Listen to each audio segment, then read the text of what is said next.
ওং নমো ভগবতে বাসুদেবায়। জয় শ্রীকৃষ্ণ। রাধে রাধে। নমস্কার বন্ধুরা ষটতিলা একাদশী মাঘ মাসের প্রথম কৃষ্ণপক্ষের একাদশীর নাম এই ষটতিলা একাদশী। তাই এই একাদশী কবে পালিত হবে এবং কোন দিনে এই একাদশীর ব্রত পালন করবেন তা অবশ্যই শ্রবণ করবেন। এই একাদশী মাঘ মাসের কৃষ্ণপক্ষে পালিত হচ্ছে, তাই আপনারা এই একাদশীর ব্রতটি অবশ্যই ভক্তি ভালোবাসা শ্রদ্ধার সহিত অবশ্যই এই ষটতিলা একাদশীর ব্রতটি আপনারা পালন করবেন। মাঘ মাসের কৃষ্ণপক্ষে যে একাদশী ব্রতটি পালিত হবে সেই একাদশীর নাম হচ্ছে এই ষটতিলা একাদশী। এই একাদশী কবে পালিত হবে এবং কোন দিনে এই একাদশীর ব্রত পালন করবেন সব কিছুই আপনাদের সাথে আজকের এই ভিডিওতে বিস্তারিতভাবে আলোচনা করা হবে। তাই অবশ্যই আমার প্রিয় সকল কৃষ্ণ ভক্তগণ ভিডিওটি ভক্তি ভালোবাসা শ্রদ্ধার সহিত অবশ্যই শ্রবণ করবেন। আর এই চ্যানেলে নতুন হয়ে থাকলে দয়া করে চ্যানেলটি সাবস্ক্রাইব করবেন, কারণ পরবর্তী সময়ে এই ধরনের নতুন নতুন ভিডিও বা তথ্য পাওয়ার জন্য। এবং ভিডিওটিতে একটি লাইক করবেন আর কমেন্টে অবশ্যই ভক্তি ভালোবাসা শ্রদ্ধা দিয়ে জয় শ্রীকৃষ্ণের জয় অবশ্যই লিখবেন। ষটতিলা একাদশী মাঘ মাসের কৃষ্ণপক্ষের একাদশীতে পালিত হবে। পৌরাণিক ঐতিহ্য অনুসারে এই দিনে ভগবান বিষ্ণুর পুজো করার বিশেষ তাৎপর্য রয়েছে। এই একাদশীর উপবাসে তিলের বিশেষ তাৎপর্য রয়েছে। ঐতিহ্য অনুসারে এই দিনে তিল দিয়ে নৈবেদ্য দেওয়া হয়, তিল দিয়ে যজ্ঞ করা হয়, তিল দিয়ে দান করা হয়, তিল দিয়ে স্নান করা হয় এবং তিল দিয়ে তৈরি জিনিসপত্র ভক্ষণ করা হয়, মানে খাওয়া হয়। এই ষটতিলা একাদশীটি পালিত হবে মাঘ মাসের কৃষ্ণপক্ষের একাদশী তিথিতে। কিন্তু এই ষটতিলা একাদশীটি কবে পালন করতে হবে এবং কোন দিনে এই একাদশীর ব্রতটি শ্রবণ করবেন তা অবশ্যই আজকের ভিডিওতে জানবেন। একাদশী হলো চন্দ্রপক্ষের একটা তিথি, অর্থাৎ চাঁদের দুটি পক্ষ, শুক্লপক্ষ ও কৃষ্ণপক্ষ। চাঁদের পূর্ণিমা পর্যন্ত সময়কে শুক্লপক্ষ এবং অমাবস্যা পর্যন্ত সময়কে কৃষ্ণপক্ষ বলা হয়। 15 দিনে এক পক্ষ সমাপ্ত হয়, তাই এই এক পক্ষের এক একটা দিনকে এক একটা তিথি বলা হয়। হিন্দু শাস্ত্র অনুসারে একাদশীকে পুণ্যতিথি হিসাবে মনে করে এই একাদশী ব্রত পালন করা হয়। এই দিন জীবনে পুণ্য লাভের আশায় যে কেউ একাদশী ব্রত পালন করতে পারেন। এই সময় সাধারণত ফলমূল ও বিভিন্ন সবজি এবং দুধ খাওয়া যায়, তবে একাদশীতে পঞ্চরবি শস্য বর্জনীয় করতে হবে। নিয়মিত একাদশী ব্রত পালন করলে শরীরের পক্ষেও ভীষণ উপকারী, তাই স্বাস্থ্যগত কারণেও অনেকে প্রতি মাসে 2টি একাদশী ব্রত পালন করেন। এই একাদশীর দিনটি ভগবান শ্রীকৃষ্ণের কাছে অত্যন্ত একটি প্রিয় দিন। এই দিনটি ভগবান বিষ্ণুর উপাসনার জন্য নিবেদিত হয়। এই দিনে প্রার্থনা এবং মন্ত্র উচ্চারণ করা হয় এবং সর্বব্যাপী সমৃদ্ধির জন্য তার আশীর্বাদ প্রার্থনা করার জন্য ভগবান বিষ্ণুর প্রশংসায় পুজো করা হয় এই ষটতিলা একাদশী তিথিতে। বৈদিক পঞ্জিকা অনুসারে এই বছর ষটতিলা একাদশী পড়েছে 25শে জানুয়ারি শনিবার দিন। হিন্দু পঞ্জিকা অনুসারে মাঘ মাসে কৃষ্ণ একাদশী তিথিতে ষটতিলা একাদশীর উপবাস পালন করা হয়। একাদশী তিথি শুরু হবে 24শে জানুয়ারি সন্ধ্যা 7টা 25 মিনিটে। অন্যদিকে একাদশী তিথি শেষ হবে 25শে জানুয়ারি রাত 8টা 31 মিনিটে। এমন পরিস্থিতিতে উদয় তিথি বিশ্বাস অনুসারে 25শে জানুয়ারি এই ষটতিলা একাদশীর উপবাস পালন করা হবে। 26শে জানুয়ারি আপনাদের ব্রতের পালন করতে হবে। পালনের সময় রয়েছে সকাল 7টা 12 মিনিট থেকে সকাল 9টা 21 মিনিটের মধ্যে নির্ধারিত হয়েছে।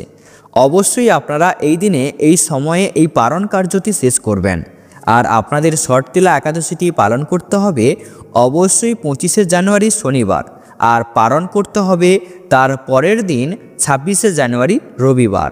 এই পবিত্র ষটতিলা একাদশীর দিন ব্রহ্ম মুহূর্তে ঘুম থেকে উঠুন এবং স্নান ইত্যাদির মতো আপনারা দৈনন্দিন কাজ শেষ করুন। এরপরে বাড়ির পুজোস্থলে ভগবান বিষ্ণুর পুজো করুন। ধূপ প্রদীপ নৈবেদ্য ইত্যাদি নিবেদন অবশ্যই করুন। এই দিনে উপবাস রাখুন এবং রাত জেগে ভগবান বিষ্ণুর পুজো করুন। দ্বাদশীর দিন সকালে ঘুম থেকে উঠে নিত্য কর্ম স্নান ইত্যাদি করুন এবং সূর্যদেবকে জল অর্পণ করুন। ভগবান বিষ্ণুকে নৈবেদ্য নিবেদন করুন। এরপর ব্রাহ্মণদের খাবার খাওয়ানো অথবা অভাবীদের দান করে উপবাস ভাঙুন। শর্তিলা একাদশীর দিনে তিল সম্পর্কিত অনেক ব্যবস্থা নেওয়া হয়। এই দিনে পুজোর পর তিল দিয়ে যজ্ঞ করুন। এছাড়াও ভগবান বিষ্ণুর উপাসনা করার সময় ওং নম ভগবতে বাসুদেবায় নম এই মন্ত্রটি জপ করুন। এই একাদশীতে বিষ্ণুকে তিলের ভোগ দেওয়া খুব শুভ। মকর সংক্রান্তির মতোই এই তিথিতে তিলের দান অত্যন্ত শুভ। এই তিথিতে তিল দান করলে মৃত্যুর পর বৈকুণ্ঠ লাভ করা যায়। পাশাপাশি ব্যক্তির সমস্ত ধরনের কষ্ট থেকে মুক্তি পাওয়া যায়। ব্যক্তির উপর মা লক্ষ্মী দেবীর আশীর্বাদ থাকে ও তাদের জীবনে কখনো অর্থ অভাব দেখা দেয় না। ধর্মীয় বিশ্বাস অনুসারে শর্তিলা একাদশীতে তিল দান করলে স্বর্গ লাভ হয়। কথিত আছে যে তিলের বীজ ভগবান বিষ্ণুর ঘাম থেকে উদ্ভূত হয়েছিল, যা এই উপবাসে তাদের ব্যবহারকে অবিচ্ছেদ্য করে তোলে। এই ব্রত পালনে জীবনে শান্তি, সমৃদ্ধি ও সুখ নিশ্চিত করে। অপরন্ত এটি বৈবাহিক সম্পর্ককে শক্তিশালী করে, বিবাহিত জীবনে সাম্প্রতিক এবং আনন্দ নিয়ে আসে বলে বিশ্বাস করা হয়। শর্তিলা একাদশীতে 6 রকমভাবে তিল ব্যবহার করা হয়ে থাকে। জলে তিল দিয়ে স্নান, তিল দান করা, তিল খাওয়া, তিল দিয়ে তর্পণ, যজ্ঞে তিল অর্পণ করে তিল গ্রহণ করা। এই পবিত্র শর্তিলা একাদশীর দিন তুলসী গাছের কিছু প্রতিকার মেনে চললে আপনি আর্থিক দিকে খুব লাভ করতে পারবেন, এমনকি জীবনে আসবে সফলতাও। এই পবিত্র দিনে বিষ্ণুর বিশেষ পুজোর আয়োজন করা হয়। জ্যোতিষশাস্ত্রীয় ও হিন্দু ধর্মে প্রত্যেকটি একাদশীর বিশেষ গুরুত্ব রয়েছে। প্রতি বছর মাঘ মাসের কৃষ্ণপক্ষের একাদশী তিথিতে শর্তিলা একাদশী পালিত হয়। কথিত আছে এই দিন উপোস করে পুজো করার বিশেষ গুরুত্ব রয়েছে। জানুয়ারি মাসে এই পবিত্র শর্তিলা একাদশী পালিত হয়। এই দিন তুলসী গাছের কিছু প্রতিকার মেনে চললে আপনি আর্থিক দিকে খুব লাভ করতে পারবেন, এমনকি জীবনে আসবে সফলতাও। এই দিন বিষ্ণুর বিশেষ পুজো আয়োজন করা হয়। মা লক্ষ্মী ও বিষ্ণুর কৃপা পেতে আপনি এই তুলসী গাছের বেশ কিছু প্রতিকার অবশ্যই মেনে চলুন। এই বিশেষ দিনে তুলসী গাছের পুজো করা অত্যন্ত শুভ বলে মনে করা হয়। তারপরে তুলসী গাছে হলুদ চন্দন দেবেন। তারপর গাছের সামনে একটি ঘিয়ের প্রদীপ অবশ্যই জ্বালাবেন। এই দিন তুলসী গাছকে লাল কাপড় পরিয়ে রাখবেন। সেই সঙ্গে চুড়ি ও সিঁদুর দিতে একদমই ভুলবেন না। এতে তুলসী দেবী খুব খুশি হন। এতে মা লক্ষ্মীর বিশেষ কৃপাও আপনার উপর লেগে থাকবে। জীবনে আসবে সফলতা। এই পবিত্র একাদশীর দিন তুলসী গাছে পুজো না করলে জীবনে নানা ধরনের সমস্যা আসে। শুধু তাই নয়, পরিবারের মধ্যে অশান্তি সৃষ্টি হয়। তাই জীবনের সমস্ত বাধা বিপত্তি দূর করতে এই বিশেষ দিনে তুলসী মন্ত্র অবশ্যই 108 বার জপ করুন। এই পবিত্র একাদশীর দিন তুলসী মাতাকে জল নিবেদন করা একদমই উচিত নয়। সেই সঙ্গে এই দিন বা এই একাদশীর দিন তুলসী পাতা ছেঁড়াও একদমই উচিত নয়। বিশ্বাস করা হয় এটি করলে মা লক্ষ্মী, ভগবান বিষ্ণুর বিশেষ কৃপা লাভ করবেন আপনি। এমনকি এই দিন যদি পারেন নির্জলা উপবাস করবেন, তবেই আপনার আর্থিক দিক ভালো হবে, ভাগ্যের দ্বার খুলবে, পরিবারের মধ্যে সুখ, শান্তি, সমৃদ্ধি সর্বদা বিরাজ করবে আপনার গৃহে। একাদশী করলে কোনো ব্যক্তির কেবলমাত্র নিজের জীবনের সদ্গতি হয় তা নয়, একাদশী ব্যক্তির প্রয়াত্ত পিতা ও মাতা নিজ কর্মদোষে নরকবাসী হন। তবে সেই পুত্রের একাদশীর কর্মফলে পিতামাতা নরকের যন্ত্রণা থেকে উদ্ধার হন। একাদশীতে অন্নভোজন করলে যেমন নরকবাসী হবেন, তেমনি অন্নকে অন্নভোজন করালেও নরকবাসী হবেন। কাজী একাদশী ব্রত পালন করা আমাদের সকলের কর্তব্য। একাদশী ব্রত পালনের একমাত্র প্রকৃত উদ্দেশ্য কেবল উপবাস করা নয়, নিরন্তর ভগবানের নাম, স্মরণ, মনন ও শ্রবণ কীর্তনের মাধ্যমে একাদশীর দিন অতিবাহিত করতে হয়। এই দিন যতটুকু সম্ভব উচিত পরনিন্দা, পরচর্চা, মিথ্যা ভাষণ, ক্রোধ, দুরাচারী, স্ত্রী সহবাস সম্পূর্ণরূপে নিষিদ্ধ।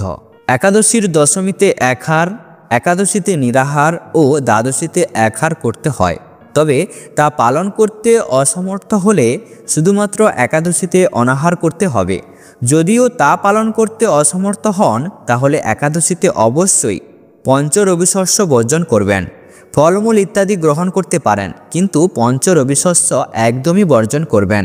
একাদশীর ব্রতের আগের দিন রাত 12টার আগেই অন্নভোজন শেষ করে নিতে হয়। ঘুমোতে যাওয়ার আগে অবশ্যই দাঁত ব্রাশ করে নিতে হবে, যাতে দাঁতে বা মুখে এক টুকরো ও অন্ন লেগে না থাকে।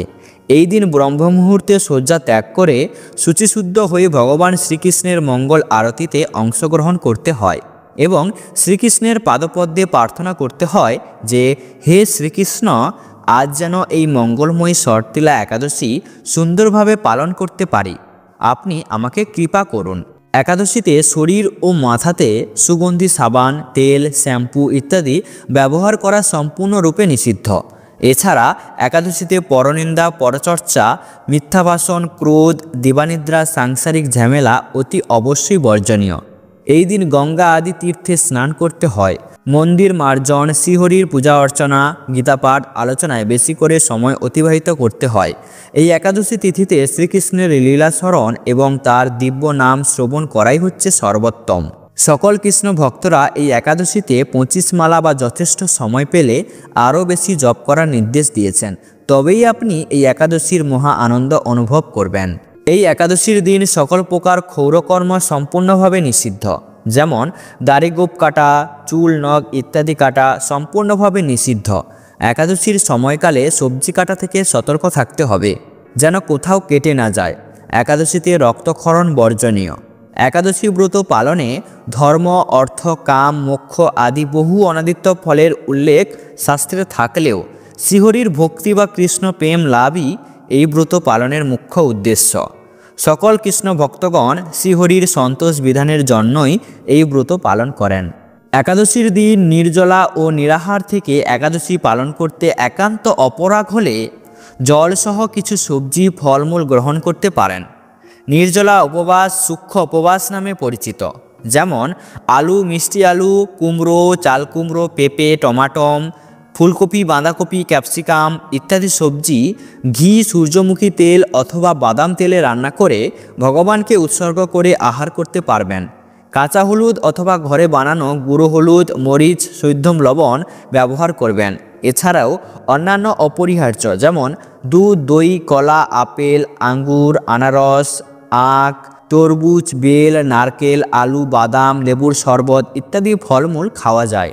এছাড়াও একাদশীতে সাবু খাওয়া যায়, তবে অনেক ক্ষেত্রে সাবুদানার ওপর ময়দার কোটিং দেওয়া হয় ভারী করার জন্য। নিশ্চিত না হলে সাবু না খাওয়াই ভালো।